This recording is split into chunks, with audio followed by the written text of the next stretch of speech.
Now let's look at complementary angles. Now there are two angles which add up to 90 degrees. So we can talk about 40 degrees plus 50. Okay.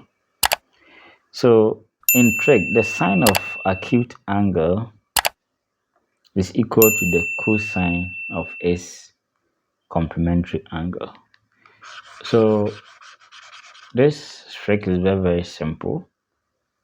So in case you are talking about sine 60 degrees, it's the same as cos 30 degrees.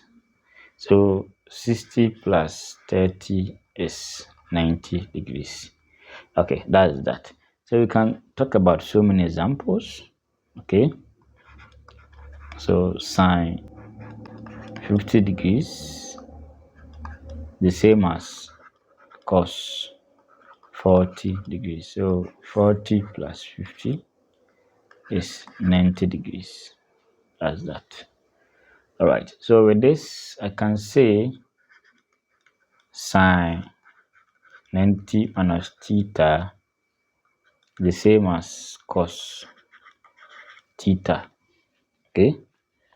Then cos 90 minus theta the same as sine theta. Okay. So if theta is, let's say, 40 degrees, just substitute. We have sine 90 minus 40 the same as cos 40. So 90 minus 40 is 50 degrees. So that's that. All right, so that is the meaning of complementary angles. Very, very important. Okay.